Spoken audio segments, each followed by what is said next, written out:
His name was Alex Mercer, but online he had no name. He was a whisper in the machine, a ghost in the wires. He lived in a quiet suburban house, the kind with a neat lawn and a white picket fence. From the outside, everything looked normal. But inside his dimly lit room, a different world came alive. Screens glowed with lines of green text, and the soft hum of computer fans was his soundtrack. Alex wasn't like other kids his age. They played outside or went to parties. He explored digital landscapes. He was driven by a deep, insatiable curiosity. He wanted to know how everything worked, why it worked, and how he could make it do something it wasn't supposed to. This wasn't about malice, not at first. It was about the puzzle. Every computer system, every network was a complex lock. He just wanted to see if he could pick it. He spent countless hours learning. He devoured technical manuals. He stayed up all night studying programming languages. He learned about protocols and operating systems. The internet was his playground and his university. He felt more at home in the command line interface of a remote server than he did in his own school cafeteria. The thrill of discovery was his addiction. Finding a hidden vulnerability was like finding a secret passage in an ancient castle. It was a rush no video game could ever provide.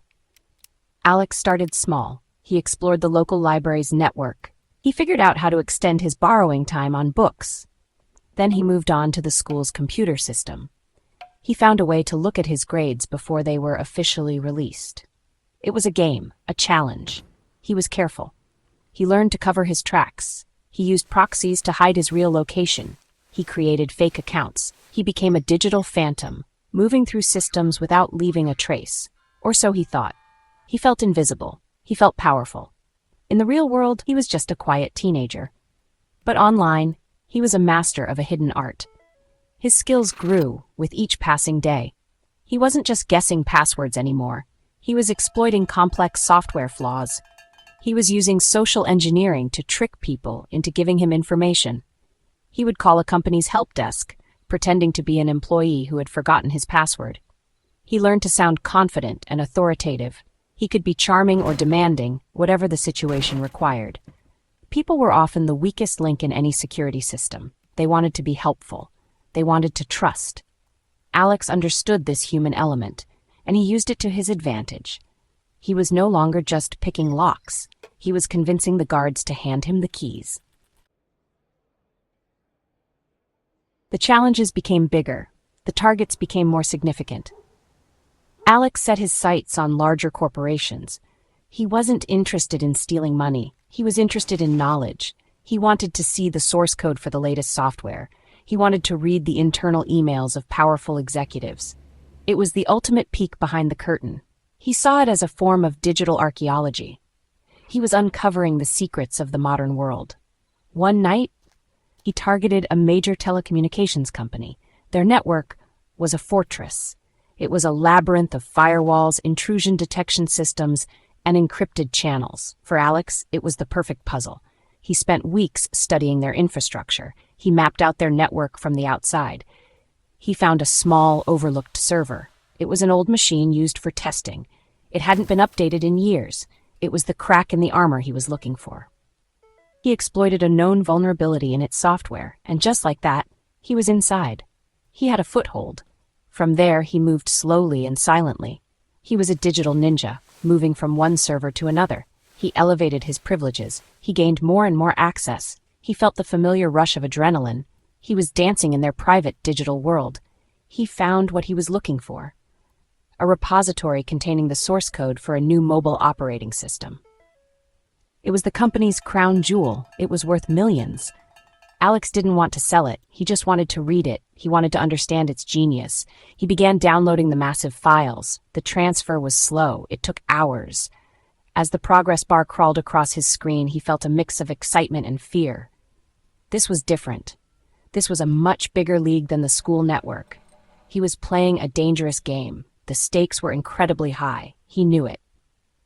But the temptation was too strong to resist. He got the code.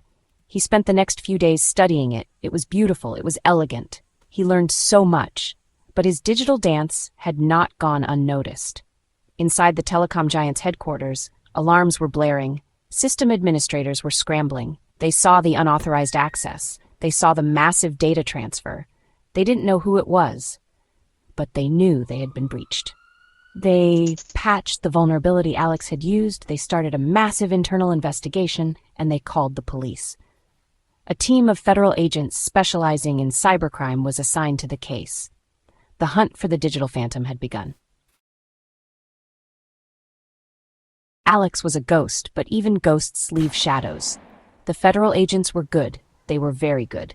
They were professionals who hunted people like Alex for a living. They started by analyzing the server logs. Alex had been careful. He had used proxies to bounce his connection all over the world. But he made one small mistake. For a few seconds, during the massive download, his proxy connection dropped. His real IP address was exposed. It was a fleeting glimpse. A single line in a log file containing millions of entries. But it was enough. The agents had their first real clue. They traced the IP address. It led them to a small internet service provider in a quiet suburban town. It led them to a specific house, the one with the neat lawn and the white picket fence. They began their surveillance. They watched the house. They monitored its internet traffic. They built their case piece by piece. They were patient. They needed to be sure. Alex, meanwhile, was oblivious. He was deep into his next project. He was exploring the network of a video game company. He was too focused on the next challenge to notice the world closing in on him. He still felt invincible. The day it happened was ordinary. It was a Tuesday morning. The sun was shining. Birds were singing. Alex was in his room typing away at his keyboard. Then he heard it. A loud, forceful knock on the front door. Not a friendly knock. An official knock. His heart skipped a beat. He heard his mother's confused voice. Then he heard the deep, firm voices of men he didn't know. Federal agents, we have a warrant to search the premises. The words hit him like a physical blow. The game was over. The real world had finally crashed through his digital fortress. The blood drained from his face. They came into his room. 2 men in dark suits. They didn't look like the clumsy cops from the movies. They looked serious.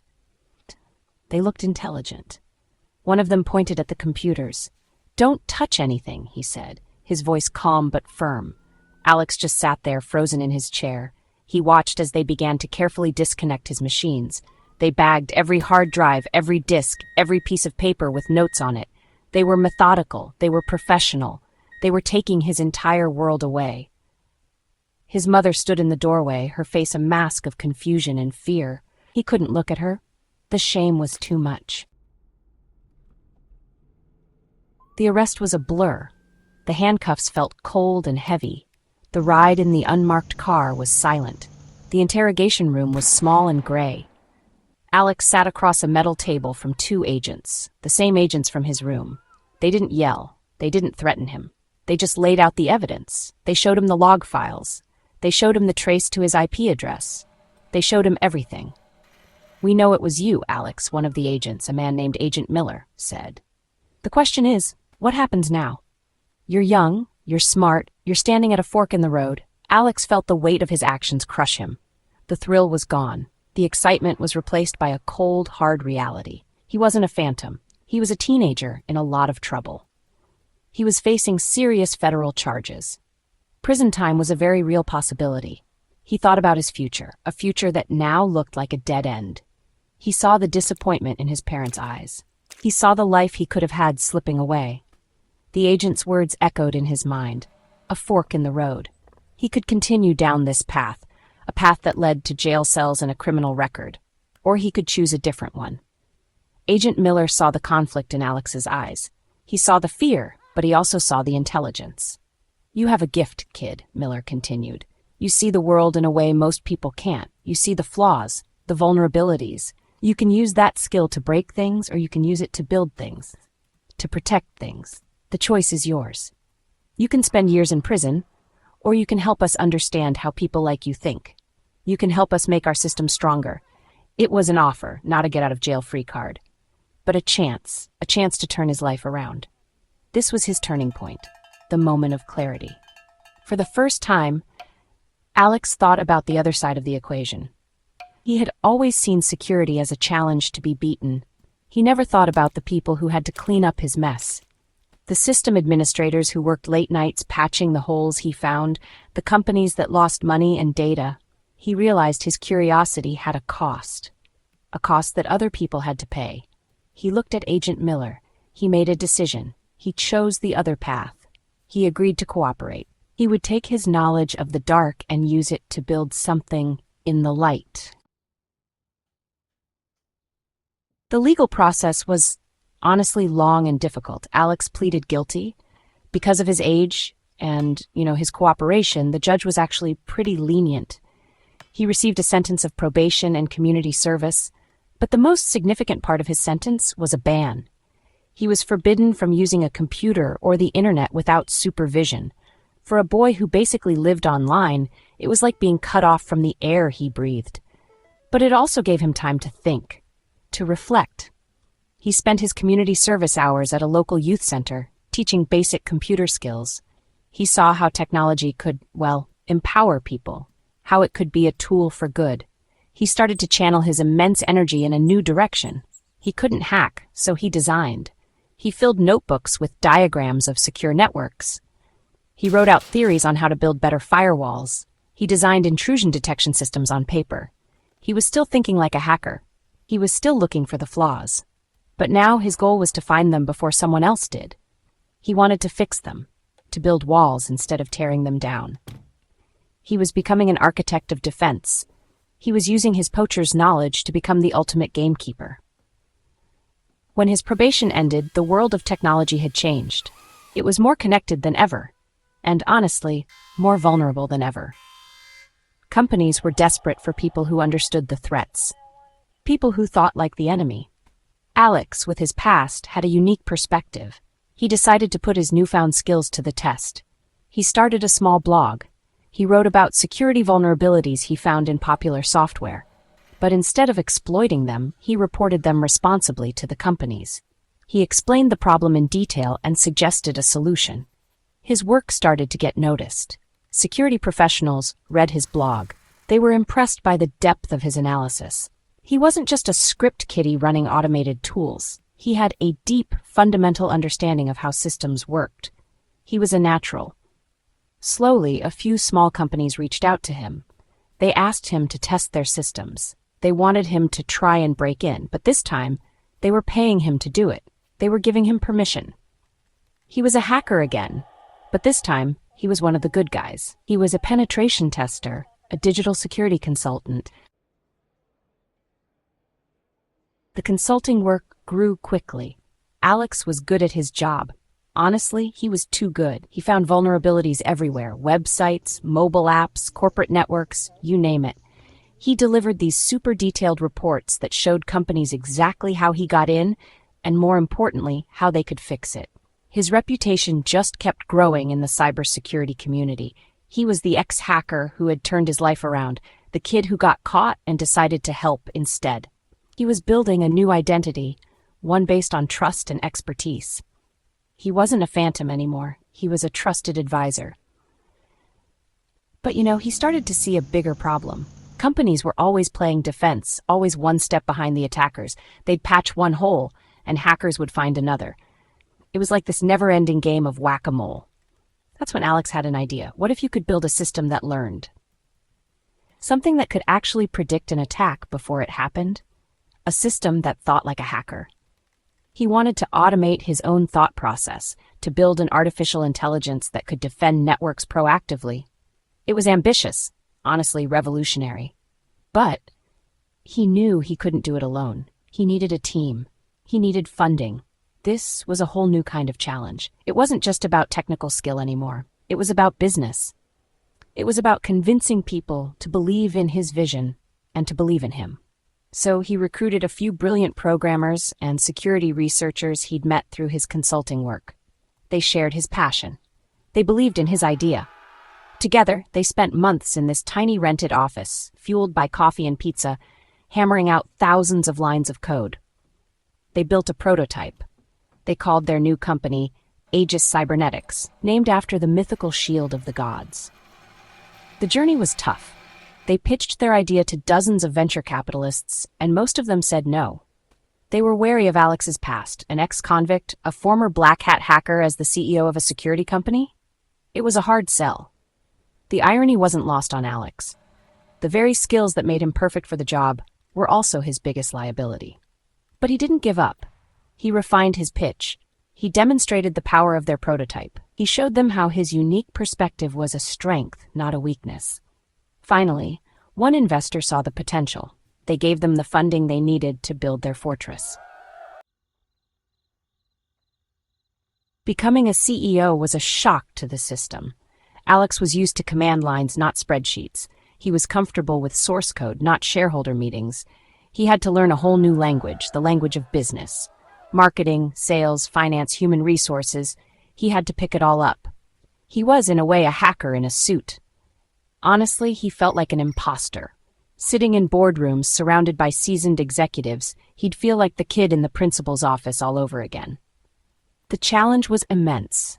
It was honestly harder than breaking into any network. So he approached the role of CEO like a complex system. He studied it, broke it down into parts, identified the vulnerabilities in his own knowledge, and worked to patch them. He read business books. He found mentors. He learned to delegate. He hired people who were smarter than him in areas where he was weak. He knew he couldn't do it all himself. Building a company was a team effort. He focused on what he did best, the vision, the technology, and the strategy. He became the chief architect of the company's defense, and now the chief architect of the company itself. But his past was a constant shadow. In business meetings, he'd sometimes catch a flicker of doubt in someone's eyes. They knew his story, the story of the kid who got caught. He had to work twice as hard to earn their trust. He had to be more transparent, more ethical, more reliable than anyone else. He made sure his company operated with the highest level of integrity. They were open about their methods. They published their research. They worked to be a force for good in the industry. Alex knew that one misstep could shatter the fragile trust he'd worked so hard to build. But slowly, things began to change. Aegis Cybernetics started landing major clients. Their AI-powered security platform was incredibly effective. It stopped attacks that other systems missed. It could identify new threats in real time. The company grew. They hired more employees. They opened new offices. Alex became more comfortable in his role. He learned to lead. He learned to inspire. He was still a hacker at heart, but now his system was the company. And his goal was to make it secure, resilient, and successful. The ghost in the wires had become the ghost in the boardroom. Trust is not given. It is earned. Alex knew this better than anyone. His entire professional life was really an exercise in building trust with his employees, his clients, his investors, and the public. Every success for Aegis Cybernetics was another brick in the foundation of his new reputation. Their software was out there preventing data breaches at hospitals, protecting financial institutions from fraud, and securing critical infrastructure. They were making a real, tangible difference. The results spoke for themselves, and people started to listen. One of Alex's biggest challenges was the relationship with law enforcement, the same world that had once arrested him. He began to work with them, offering his company's expertise to help with complex cybercrime investigations. At first, there was a lot of skepticism. Cops aren't quick to trust a former adversary, but Alex was persistent. He and his team provided valuable insights. They helped track down criminal hacking groups and dismantle botnets. He was using his intimate knowledge of the hacker mindset to help the good guys win. Agent Miller, the man who arrested him, became a reluctant ally and eventually a friend. The media, which had once portrayed him as a digital menace, started telling a different story. They wrote about his redemption. They called him a cybersecurity visionary. He was invited to speak at major tech conferences. He'd stand on stage in front of thousands of people and share his journey. He talked about the dangers of the path he once walked. He warned young, curious minds about the consequences, and he inspired them to use their skills for good. He became a powerful advocate for ethical hacking and responsible disclosure. He was proof that you could change. The ultimate validation came when his company was hired by the federal government. The very entity that had prosecuted him was now paying him to protect some of its most sensitive systems. It was a surreal moment for Alex. He was being handed the keys to the kingdom, not by tricking a guard or picking a lock, but because he had earned their trust. He had proven that his transformation was real. He had shown that the most effective person to secure a system is someone who knows exactly how to break it. His past was no longer a liability. It was his greatest asset. Today, at 35 years old, Alex Mercer stands at the helm of a billion-dollar company. Aegis Cybernetics is a global leader in cybersecurity. Its AI-driven platforms protect millions of people and thousands of organizations around the world. Alex isn't just a hacker or a CEO anymore. He's a guardian of the digital realm. His daily life is a whirlwind of meetings, strategy sessions, and public appearances. But, he still makes time to get his hands dirty. He still loves to dive into code. He still gets a thrill from finding a flaw in a system, but now the thrill comes from fixing it. He's dedicated a significant portion of his company's resources to pro bono work. Aegis provides free security services to nonprofits, human rights organizations, and journalists who are often targeted by malicious actors.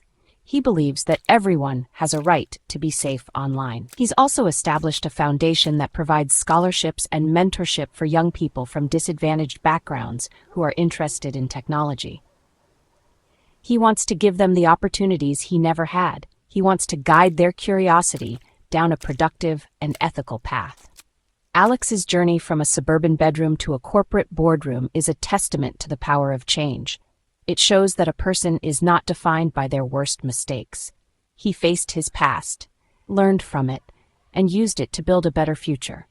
He took the same curiosity that led him into trouble and channeled it into innovation. He took the same skills he used to break systems and used them to protect them. His story is a powerful reminder that the line between breaking and building is often just a matter of perspective and intent.